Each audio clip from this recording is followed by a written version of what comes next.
Chegamos ao último episódio da primeira temporada do nosso projeto Relíquias do Rio Grande.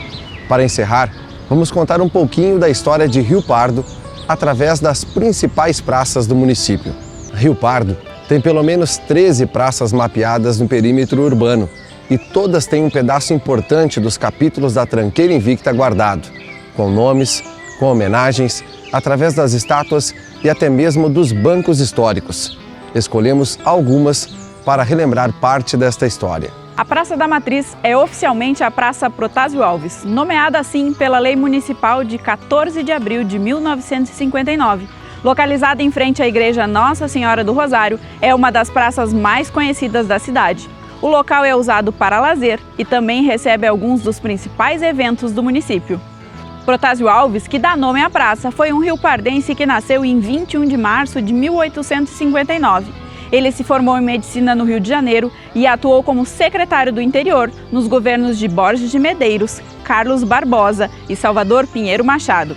Também foi vice-presidente do estado entre 1918 e 1928. Foi o primeiro diretor da Faculdade Livre de Medicina e Farmácia de Porto Alegre, de 1898 a 1907. Desde jovem, era membro ativo do Partido Republicano do Rio Grande do Sul e atuou como deputado em 1891. Foi o primeiro diretor de higiene do estado. Lutou contra a tuberculose. Protásio Antônio Alves era filho de Protásio Alves e Cândida Pessoa Alves. Foi casado com Geralda Cárdia Alves, com quem teve 5 filhos: Almir, Breno, Glauco, Hugo e Cândida. Protásio faleceu em 5 de junho de 1933, com 74 anos, em Porto Alegre. Apesar de levar o nome de Protásio Alves, o busto no centro da praça homenageia outro riopardense, Pedro Alexandrino de Borba.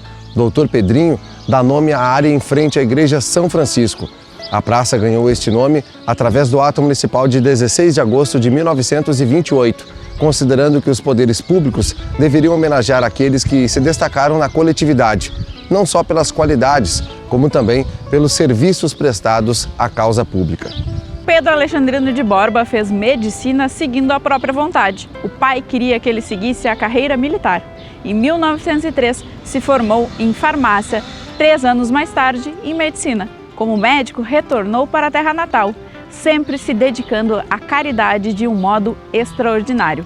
Era chamado carinhosamente de Doutor Pedrinho pela comunidade. Foi intendente municipal de 1924 a 1928. Em 1937, foi nomeado médico-chefe da Caixa Econômica Federal, cargo em que ficou até as vésperas de falecer. Também foi major médico da Guarda Nacional. Em 1921, fundou uma creche para crianças carentes. Quando era chamado para atender um paciente, nunca cobrava a consulta. Pedro Alexandrino era filho de Francisco Antônio de Borba e Ana Josefina de Borba. Ele faleceu em 8 de maio de 1952, em Porto Alegre. Popularmente conhecida como a Praça de São Francisco, a área arborizada no meio do centro da cidade tem um busto em homenagem ao Barão do Triunfo, José Joaquim de Andrade Neves, riopardense, nascido em 1807 e que faleceu em 1869 na Guerra do Paraguai. Os 4 cantos do gradil que protege o busto são formados por armamentos que foram utilizados na Guerra do Paraguai. A praça também tem uma caixa d'água da Corsã, construída na década de 50 para garantir o abastecimento aos pontos mais altos da cidade. Entre as ruas João Pessoa e Senhor dos Passos está localizada a Praça Barão de Santo Ângelo, popularmente conhecida como a Praça da Rodoviária, já que por muitos anos o terminal funcionou nas proximidades. É uma das praças mais antigas da cidade e guarda alguns monumentos, como o que traz a Carta Testamento de Getúlio Vargas e a estátua de uma mãe com uma criança no colo, fruto de uma homenagem do Rotary à mãe riopardense. E também um busto em homenagem às professoras Ana Aurora e Zamira do Amaral Lisboa. Outra característica marcante são os bancos antigos que ostentam nomes dos pontos comerciais de Rio Pardo. O Barão de Santo Ângelo, que dá nome à praça, foi Manuel Araújo de Porto Alegre. Ele nasceu em Rio Pardo em 29 de novembro de 1806, filho de Francisco José Araújo e Francisca Antônia Viana. Foi para Porto Alegre aos 16 anos, onde iniciou os estudos de pintura e desenho. Anos mais tarde, em 1827, foi para o Rio de Janeiro, quando ingressou na Academia Imperial de Belas Artes. Os estudos o levaram para Paris em 1831, onde permaneceu por 7 anos com o apoio do governo brasileiro, viajando pela Europa.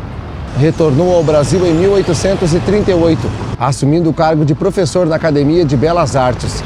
Foi nomeado pintor oficial da Câmara Imperial em 1840 e executou a decoração da coroação de Dom Pedro II e também do casamento do imperador com a Dona Teresa Cristina. Em 1848 foi para a Escola Militar. Começou a vida política em 1852 como suplente na Câmara de Vereadores do Rio de Janeiro. Em 1854 foi nomeado por Dom Pedro II como diretor da Academia Imperial. Implantou a chamada Reforma Pedreira, que promoveu mudanças no ensino e conciliava escolas e inovações técnicas. Em 1859, ingressou na carreira diplomática como pintor oficial da família imperial e diretor de obras dos Passos Imperiais. Ficou responsável por diversos projetos arquitetônicos, como o Paço Imperial, o Banco do Brasil e a Escola de Medicina e a Alfândega. Colaborou com revistas e dirigiu o primeiro jornal ilustrado com caricaturas do Império. Fundou a Imperial Academia de Música e Ópera Nacional. É o patrono da cadeira 32 da Academia Brasileira de Letras. Faleceu em 29 de dezembro de 1879 em Portugal. Em Ramis Galvão, entre o fim da Avenida dos Amarais e o início da Avenida dos Ferroviários, temos a Cruz do Barro Vermelho. E ela está localizada na Praça 30 de Abril, que relembra a data da sangrenta batalha da Revolução Farroupilha que ocorreu neste ponto. Nós já contamos essa história aqui no Relíquias, em um dos primeiros episódios. Em 1838, as tropas farroupilhas venceram os imperiais na Batalha do Barro Vermelho.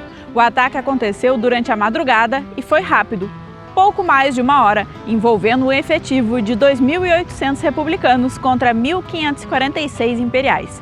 A ala esquerda dos imperiais era defendida pelo 2º Batalhão de Caçadores de Primeira Linha, comandado pelo coronel Guilherme José Lisboa, que lutou até a morte para defender a sua posição. Após a batalha vencida, os republicanos descobriram que havia uma banda completa entre os prisioneiros, inclusive com os instrumentos. O general Neto quis conhecer o maestro da banda, Joaquim José de Mendanha, dizendo que todos os músicos seriam muito bem tratados. Foi neste momento que Neto pediu para que Mendanha compusesse a música para um hino. O maestro concordou, mas aproveitou para pedir ao general que o seu comandante, o coronel Guilherme José Lisboa, fosse enterrado com honras. Neto aceitou e providenciou o funeral, que teve a presença de todos os oficiais superiores do exército republicano. As comemorações duraram muitos dias e um grande espetáculo solene foi organizado no Teatro 7 de Setembro, o Casarão Azul, na Rua General Godolphin, quase esquina com a General Osório. No local, o hino composto pelo maestro Mendanha foi executado pela primeira vez. A Batalha do Barro Vermelho, que origina o hino, tem lembranças na Praça 30 de Abril. A Cruz do Barro Vermelho relembra os imperiais e o monumento ao soldado desconhecido, bem mais recente, feito de forma particular pela Associação Grupo de Amigos Rafael Oliveira, a Agaro, mostra o Farroupilha tradicional, o Farrapo, o Rebelde. Este episódio foi um pouco de Rio Pardo através das principais praças. Ainda poderíamos citar aqui a Praça dos Açorianos, Coronel Pereira Rego, Arthur Taurino de Resende e todas as outras que guardam capítulos importantes da nossa história.